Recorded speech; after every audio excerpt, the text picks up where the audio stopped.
안녕하세요. 축구 전문 기자 한준입니다.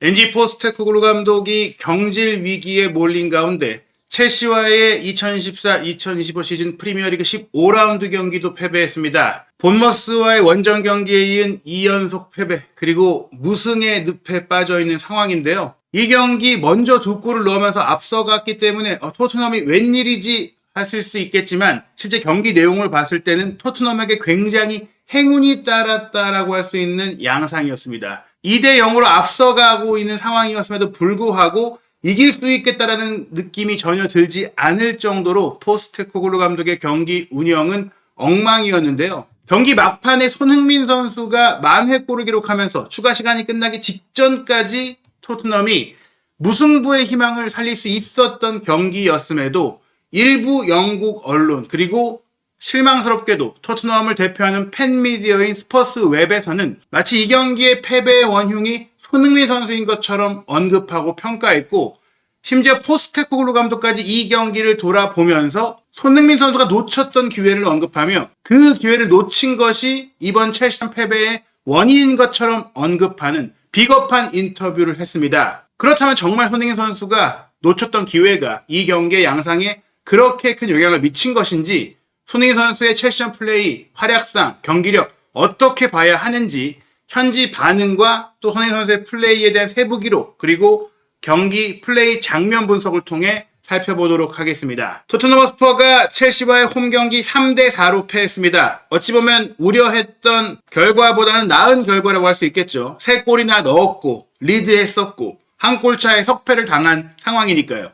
첼시의 최근 경기력이 워낙 좋았기 때문에 이 정도면 잘한 거 아니냐고 할 수도 있겠지만, 지속적으로 말씀드리듯이 전반 5분 만에 쿠쿠렐라가 축구화를 잘못 신고 온 문제로 미끄러지면서 찾아왔던 행운의 기회로 선제골을 넣었고, 전반 11분에도 쿠쿠렐라가 미끄러지면서 찾아온 행운의 기회를 클루셉스키가 성공시키면서 2대 0으로 앞서갔음에도 불구하고 4대2까지 경기를 뒤집혔던 상황, 그리고 쿠쿠렐라가 축구화를 갈아신는 이후에는 그런 기회가 더 이상 주어지지 않았던 상황을 생각한다면, 물론 토트넘도 그 외에 기회를 만들긴 했으나 이 경기의 내용은 최근에 찾아왔던 그 수많은 문제점들이 그대로 노출된 경기였다고 할 수 있는데요. 이 경기를 마치고 나서 손흥민 선수는 팀의 주장으로서 이런 인터뷰를 했습니다. 매우 실망스럽습니다. 지금 무슨 말을 해야 할지 모르겠어요. 전반전부터 60분여까지, 후반전 15분 정도까지는 정말 우리가 좋은 경기를 한 것 같은데 아주 어설프게 골을 실점했죠.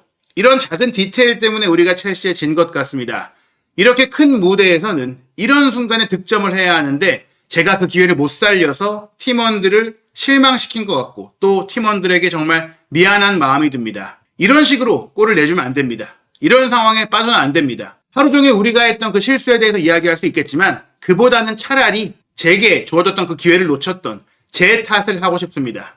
이렇게 얘기를 하면서 사실 이번에도 토트넘이 첼시를 이기지 못한 건 2대 0이라는 리드 상황을 제대로 운영하지 못했고 관리하지 못했던 팀의 진짜 리더라고 할 수 있는 관리자, 감독의 탓이 큰데, 그리고 수비적으로 정비되지 못한 탓이 큰데 기회를 못 친 내 탓이다. 포스테코글루 감독의 축구가 많은 골을 먹더라도 더 많이 골을 넣어서 이기자고 하는 방향성의 축구니까 결국 그 공격 기회, 득점 기회를 살리지 못한 내 잘못이다라고 인정을 하는 발언을 영국의 스카이 스포츠와의 인터뷰에서 손흥민 선수가 진행을 한 겁니다. 그리고 그 기회를 놓쳤던 상황, 68분의 상황이었죠. 공을 향해 달려갈 때 내가 조금 다른 생각을 한 것 같습니다. 근데 저도 사람이고 기회를 놓치는 상황이 나올 수밖에 없어요.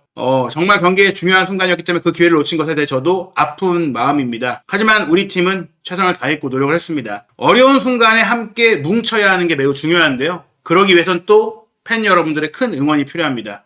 우리 선수들, 또 많이 어린 선수들이 많기 때문에 더 많은 응원이 필요하고, 저희보다 그 선수들에게 더 많은 지지가 필요한 것 같습니다. 물론 우리 팬들이 정말 대단한 응원을 해줬지만, 그리고 이제 선수들도 자신들이 나서서 해야 되는 상황이라고 생각을 합니다. 하지만 우리에겐 큰 지지가 필요하고 큰 응원이 필요합니다 라는 말을 통해서 이 어려운 상황을 극복하고 이겨내기 위해서는 누구를 탓하고 서로 비난하고 비판하는 게 아니라 함께 뭉치는 게 중요하다라고 이야기를 했어요. 누군가의 탓으로 돌려야 한다면 내 탓을 하고 싶다라고 말했던 정말 어른다운 반응을 보인 손흥민 선수의 인터뷰였는데요. 정작 포스테코글루 감독의 인터뷰는 그런 어른다운 모습이 없었습니다. 포스테코글루 감독이 경기를 마치고 나서 BBC와 했던 인터뷰 코멘트인데요. 정말 아픈 패배입니다. 고통스러운 패배입니다. 우리가 정말 경기를 잘 시작했지만 경기가 진행이 되면서 20분 만에 크리스티안 로메로를 잃게 되었고 그로 인해 혼란스러워졌을 때 상대가 곧바로 득점을 했습니다. 그런데 경기를 잘 시작했느냐? 물론 토트넘이 강하게 전방 압박을 잘했기 때문에 쿠쿠렐라가 실수했다라고 생각하는 것도 뭐 아예 말도 안 되는 얘기는 아니겠지만 쿠쿠렐라가 이 축구화를 잘못 준비해온 이유로 결국에 중간에 갈아 신고 나서 그 같은 문제가 나오지 않았던 그런 상황, 그 초반의 상황으로 토트넘이 잘 시작할 수 있게 된 건데 마치 토트넘이 경기력적으로 전술적으로 잘해서 앞서 나간 것처럼 얘기를 했던 것이 굉장히 저는 눈 가리고 아웅하는 발언이라고 판단이라고 생각을 하고요. 또 한 20여 분 만에 로메로 선수가 부상으로 이탈한 것은 로메로 선수가 완벽한 몸 상태를 갖추지 못했는데 팀이 지금 급박한 상황이다. 내 입지가 위태롭다. 내가 잘릴지도 모른다. 이런 상황 때문에 무리해서 투입했던 그 감독의 무리수가 낳은 부상 재발이 아니냐. 불운하게 또 다친 게 아니라 또 다칠 수 있는 위험을 감수하고 투입했다가 결국 다친 거 아니냐. 그렇기 때문에 이 발언조차도 내가 너무 불운하게 우리 팀이 불운했다. 로메로가 다칠지 몰랐다. 이거 말도 안 된다는 거죠. 로메로의 부상 복귀 시점을 다음 주 초라고 얘기했던 포스테코글루 감독인데 벤 데이비스까지도 햄스트링 부상으로 이탈했다 보니까 로메로를 너무 빨리 복귀시킨 거잖아요. 그리고 반더벤까지도 빨리 복귀시켰다가 또 다쳤잖아요. 물론 경기 끝나고 인터뷰에서 좀 지쳤던 것 뿐이다. 큰 부상은 아닌 것 같다. 아니길 바란다. 뭐 이런 얘기를 했지만 상황을 지켜봐야 되겠죠.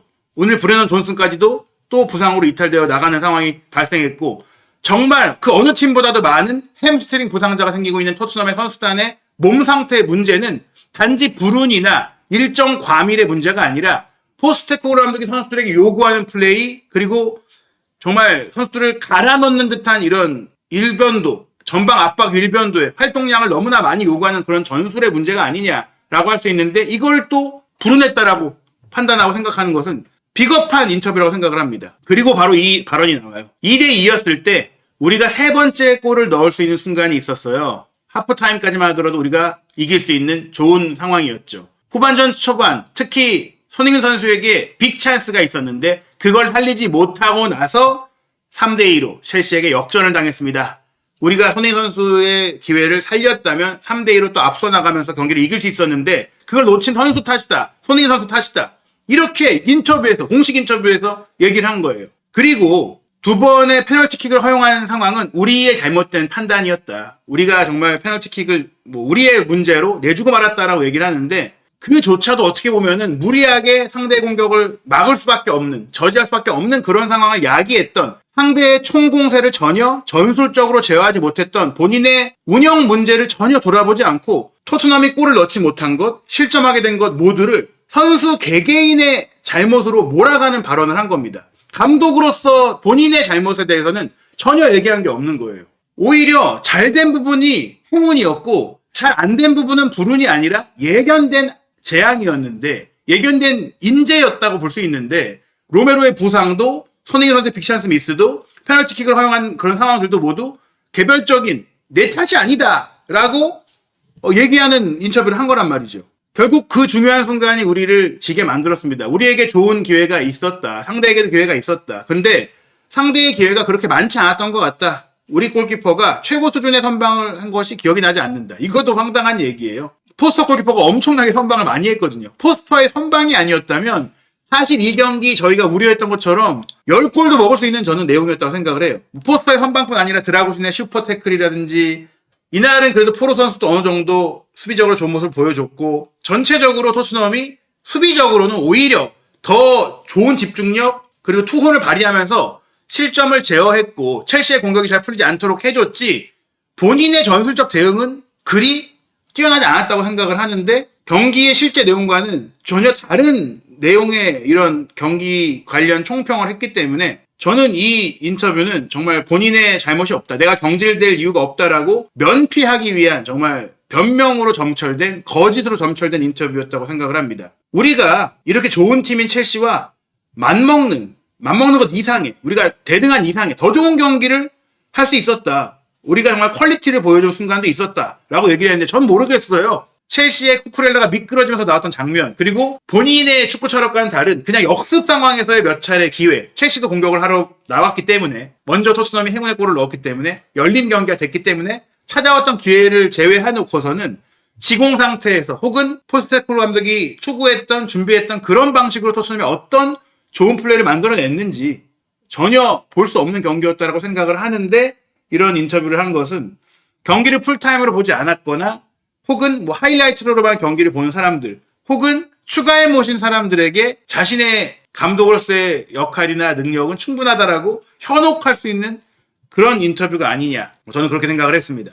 그러면서 손흥민 선수가 놓친 기회 때문에 토트넘이 이기지 못했다라는 그런 분위기를 만드는 상황이 저는 굉장히 화가 나는데요. 물론 팀의 에이스이자 최고의 선수로서 중요한 순간에 골을 넣어줬어야 하는 부분이 있어요. 그러나 골을 넣었습니다. 손흥민 선수는 너무 늦게 터지긴 했지만, 실제로 통계 기록으로도 이날 경기에 미친 영향이 컸기 때문에 손흥민 선수가 통계 매체 폰몹 기준으로는 토트넘 선수 중에 최고 평점을 받았어요. 7.8점을 받았습니다.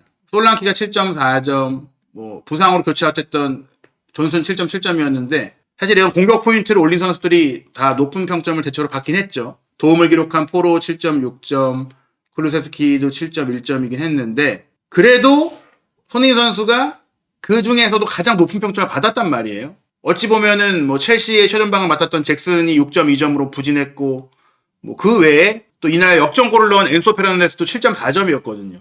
전반적으로 개인적인 퍼포먼스가 나쁘지 않았다라고 할 수 있는데, 이런 억까 반응들, 물론 기대치가 높았기 때문일 수도 있지만, 토트넘 팬미디어인 스퍼스웹이, 최대 팬미디어인 스퍼스웹이 존슨에게는 평점 6점, 솔랑키에게도 6점 줬는데 손흥민 선수에게는 4점, 골을 넣고 무수히 많은 기회를 만든 손흥민 선수에게 4점을 줬어요. 왼쪽에서 솔랑키와 잘 연계했고 인저리 타임에 득점을 했지만 68분에 득점할 수 있는 기회를 놓쳤다. Failed to hit the target. 골대 안으로도 보내지 못했다. 이 하나의 기회를 놓친 것 때문에 이런 평가를 내리고 있는 거죠. 다른 많은 토트넘 선수들은 이런 결정적인 기회를 수업도 없이 놓쳤고 결정적인 기회를 맞이하지도 못하고 수많은 패스 미스, 수많은 플레이 과정에 미스가 많은데도 불구하고 가장 안정적이고 노련하고 치명적인 활약을 펼치다가 한 번의 결정적인 기회, 그조차도 자신이 만들어냈던 기회인데 그거를 그 슈팅이 아슬아슬하게 빗나갔다는 그 상황을 이날 패배의 원흉으로 몰아가는 반응이 나온 겁니다.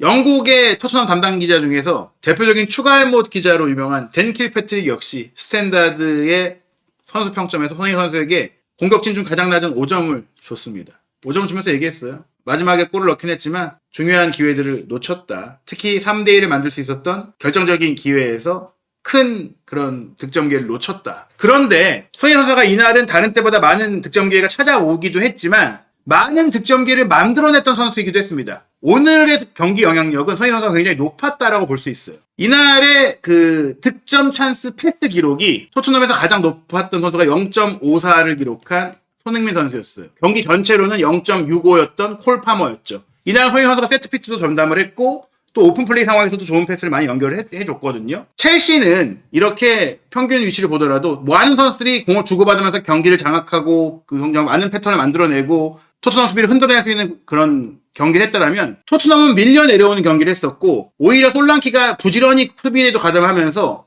21번인 쿠루셉스키가 최전방에서 뛰는 그런 상황으로 또 골을 넣기도 했지만 손흥민 선수도 사이드로 좀 벌려져서 기회를 만드는 게 쉽지가 않았거든요. 뭐 가운데로 잘라 들어와서 그 공을 활용하고 또 쿠루셉스키가 교체 아웃된 이후에 조금 더 득점 기회를 많이 창출하는 그런 상황들이 있었는데 쿠루셉스키가 이렇게 가운데 뛸 때는 손흥민 선수가 득점 기회도 굉장히 많이 만들어줬어요. 솔랑키에게도 그렇고 이날 손흥민 선수는 할 만큼 했다라고 저는 생각을 합니다. 어떤 면에서 알 수 있냐면 이날 경기 중에 가장 많은 키패스를 기록한 선수, 이날 최고의 선수였던 콜 파머 4개였거든요. 페드로 네투도 3개를 했고 교체로 들어온 베르너도 3개를 하면서 교체 카드로서 뭐 날카로운 모습 보였어요. 토트넘에서 그 다음으로 많은 키패스를 기록한 게 손흥민 선수였어요. 2개의 키패스를 기록을 한 거죠. 근데 중요한 것은 도미닉 솔랑키도 키패스 2개였고 페드로 프로도 키패스 2개였지만 이날 경기 전반적으로 빅찬스를 가장 많이 만든 선수는 손흥민 선수였던 거예요. 2개의 키패스가 모두 빅찬스였다는 거죠. 그렇기 때문에 통계 매체들에서는 손흥민 선수에게 굉장히 높은 평점을 주고 있는 겁니다. 그 빅찬스가 어떤 거였냐? 전반 35분에 이 장면 굉장히 중요했어요. 사르가 전진 패스 줬을 때 솔랑키가 바깥쪽으로 돌아 들어간 손흥민 선수에게 흘려줬죠, 공을. 그리고 손흥민 선수가 중앙으로 침투해 들어온 솔랑케에게 컷백을 줬어요. 이거 그냥 넣었어야 되는 거예요. 이거 엄청난 빅찬스 미스였어요. 어찌 보면 포스테코글루 감독이 좀 저는 비겁하다고 생각을 하는 게 이때도 2대1의 상황에서 토트넘이 3대1로 앞서 나갈 수 있었고 더 쉽게 경기를 일찌감치 주도하면서 편안하게 운영할 수 있는 기회였는데 이거를 본인의 스텝이 꼬이면서 놓쳤단 말이에요. 공 슈팅을 제대로 가져가지 못하고 몸에 맞고 공이 흘러나갔단 말이에요. 얼마나 결정적인 기회였습니까? 그리고 그 장면 직후에 있었던 코너킥 공격 기회에서는 손흥민 선수가 날카롭게 올린 니어포스로 올린 코너킥을 사르가 헤더 슈팅을 연결한 게 크로스바를 때리고 나갔어요. 이거도 골대의 불운이기도 하지만 사르가 조금 더 정확하게 헤더 슈팅을 했다면 골이 될 수 있었거든요. 그리고 메디슨이나 포로나 쿠르세스키나 다른 선수들이 코너킥을 찰 때보다 손흥민 선수가 코너킥을 찰 때 정말 날카롭고 결정적인 그런 장면이 많이 나오고 있거든요. 이처럼 세트피스에서도 영향을 발휘했고 또 날카로운 컷백으로 기회를 만들었고 두 골을 사실상 손흥민 선수가 어시스트를 할 수 있었던 상황을 동료들이 놓쳤는데 그런 장면들은 언급이 없었습니다. 물론 이날 토트넘 선수 중에서 득점 찬스 리시브를 가장 많이 했던 것도 손흥민 선수예요. 0.43 기록했죠. 그런데 앞서 손흥민 선수가 만들어준 기회를 놓쳤던 솔랑키도 0.41이었기 때문에 만만치 않게 많은 기회들을 맞이했습니다. 그리고 이날 니콜라 잭슨은 더 많은 0.47의 기회를 얻었죠. 그럼에도 이날 득점을 하지 못했단 말이에요. 손흥민 선수가 얼마나 이 경기에 부정적인 영향을 끼쳤냐라고 생각한다면 그렇지 않다는 겁니다. 니콜라 잭슨은 그러면 이 경기를 말아먹었어야 되는 거 아니겠습니까? 근데 이렇게 많은 기회를 놓치면서도 결국에 첼시가 4골을 넣고 이길 수 있었던 것은 그의 움직임을 통해 다른 선수들에게도 기회가 생겼고 수많은 공격 기회를 다양한 각도에서 첼시가 만들어냈기 때문이에요. 다양한 위치, 다양한 선수를 통해서. 토트넘은 손흥민 선수가 가장 많은 기회를 만들었고 손흥민 선수가 또 가장 많은 기회를 받을 수 있는 위치도 잘 찾아 들어갔다. 손흥민 선수 놓친 기회를 한번 보시죠. 어떻게 놓치게 됐느냐. 전반 24분이었어요. 자, 손흥민 선수가 사르가 또 전진 패스를 줬을 때 내려오면서 받아요. 카이세도가 오른쪽 풀백으로 뛸 때 손흥민 선수에게 굉장히 많이 고전을 했거든요. 뒤에 있다가 내려와서 공을 받고 돌아 움직입니다. 그걸 카이세도가 완전히 놓쳤어요. 전반전에 카이세도가 오른쪽 풀백으로 뛸 때 손흥민 선수를 제대로 막지 못했던 것도 첼시가 전반전에 경기력이 조금 아쉬웠던 이유고 카이세도가 중앙으로 옮기면서 중앙의 지배력이 올라가고 말로기스토가 오른쪽 풀백으로 뛰게 되면서 오른쪽 사이드 오버래핑이나 수비도 안정이 됐거든요. 어찌됐거나 그 변화가 있기 전까지 카이세도를 어렵게 만들었고 토트넘이 좋은 공격기를 만들었던 과정에는 손흥민 선수가 카이세도를 흔들어놨기 때문인데 돌아 움직이면서 공을 받았죠. 그리고 솔랑케에게 공을 주고 다시 돌아서 뛰어 들어갑니다. 그리고 솔랑케가 그에 맞춰서 잘 패스를 줬어요. 그리고 손흥민 선수가 뛰어 들어가서 돌파에 들어가서 수비가 막으로 왔지만 이 리바이 코리를 제껴내면서 가마차기 슈팅을 딱 때렸는데 이게 사실 들어갈 수 있었는데 평소에 우리가 알고 있던 손흥민 선수였다면 아슬아슬하게 빗나간 거예요. 이 기회가 근데 놓쳤던 결정력이 아쉽다고 하더라도 정말 간발의 차이로 빗나가기도 했고 이 플레이 과정 자체가 손흥민 선수가 만들어냈고 기점이 됐고 마침표를 찍었던 장면이잖아요. 그래서 득점 찬스 리시브도 됐고 패스도 된 거예요. 주고받고 들어가면서. 그리고 가장 많이 언급되는 바로 이 장면 68분에 2대2 상황에서 놓친 장면도 손흥민 선수가 솔랑케에게 공을 주고 뛰어들어갑니다. 그때 솔랑케가 우도기에게 패스를 줬는데 우도기가 생각이 짧았어요. 오프사이드 위치에 있었잖아요. 이거를 영리하게 라인을 타면서 움직였어야지 이거를 좋은 기회로 만들어갈 수 있었는데 그 상황에서 손흥민 선수가 소리칩니다. 너 우도기 옵사이드 위치에 있으니까 받으면 안 돼. 그래서 공을 잡지 말라고 하고 본인이 뒤에서 달려들어가서 이 공을 잡고 골문으로 달려들게 돼요. 이때 솔직히 아쉽다고 할 수 있는 것은 바깥쪽에서 베르너가 손을 들고 있었기 때문인데 그러나 지금 이 위치는 충분히 손흥민 선수가 슈팅을 노려서 욕심을 낼 만한 자리였고 베르너의 결정력을 평소에 생각해보면 패스했다가 놓치는 것보다 본인이 해결할 수 있다고 생각을 했을 겁니다. 누구나 그럴 수 있고 어떤 공격수라도 그럴 수 있었어요. 다만 이때의 슈팅이 아쉽게 골대 옆으로 빗나갔는데 정말 이것도 간발의 차이로 빗나갔어요. 바로 옆으로. 몸을 던지고 있던 쿠쿠렐라도 있었고 각을 좁히고 뛰쳐나오던 산체스도 있었지만 어찌됐건 손흥민 선수는 그들을 모두 통과하는 슈팅을 때렸단 말이에요. 근데 그 슈팅이 아쉽게 빗나갔죠. 근데 이걸 빅찬스 미스라고 정말 봐야 되느냐. 이게 정말 각이 그렇게 좋았냐. 이 슈팅을 견제하는 선수 한 명, 각을 좁힌 골키퍼 한 명, 달려드는 쿠쿠렐라 한 명이 있었는데 3명의 상대 수비가 바로 막고 있었는데 이걸 정말 빅찬스로 볼 수 있느냐. 누구라도 넣을 수 있는 상황이었냐. 베르너가 이 상황이 있었다면 넣을 수 있었을까? 솔랑키가 있었다면 넣을 수 있었을까? 누가 이 위치에 있었어도 넣기 쉬운 장면이 아니었다라는 거예요. 그나마 이 기회를 만들어냈던 손흥민 선수의 플레이가 좋았고 또 골이 되었다고 하더라도 그 우도기의 움직임이 오프사이드 위치에서 공을 건드리진 않았지만 또 플레이에 영향을 줬는가의 부분까지도 따져보고 이 골이 들어갔다고 하더라도 무효가 될 수 있었던 장면의 가능성도 있다라고 영국이나 외신에서 언급하고 있기 때문에 결국에는 손흥민 선수가 이걸 놓쳤다고 토트넘이 못 이긴 게 아니라 다른 전술적인 운영적인 요인이 큰데 마치 손흥민 선수의 폼이 떨어져서 결정력이 떨어져서 진 것처럼 지금 포스테코글루 감독이 인터뷰를 한 거는 정말 감독으로는 해선 안 돼. 비겁한 변명이라고 저는 생각을 합니다. 그리고 결국에는 마지막까지 포기하지 않은 선수가 누굽니까? 메디슨이 교체에 들어와서 잘하기도 했죠. 사이드를 잘 무너뜨리고 컷백 줬을 때. 손흥민 선수의 위치 선정 보세요. 모든 수비수들의 시선 뒤에서 갑자기 나타나서 공간도 확보했고 틈도 만들었고 또 논스톱으로 슈팅을 연결한 것도 구석으로 잘 밀어넣었는데 지금 보시면 손흥민 선수의 슈팅이 얼마나 치밀했는가. 그냥 생각 없이 때린 게 아니에요. 방향을 살짝 돌려놓으면서 찼는데 몰려있는 수비수들이 없는 그 하나의 틈을 노려서 때렸잖아요. 물론 맞고 굴절돼도 들어가긴 했지만 맞고 굴절되더라도 들어갈 수 있는 걷어낼 수 없는 쪽으로 잘 돌려찼기 때문에 넣은 거거든요. 이거 그냥 주워먹기가 아니라는 거예요. 이런 플레이의 디테일을 축구를 이해하지 못한 사람들이 정말 함부로 평가했기 때문에 이런 억가가 나오고 있는 겁니다.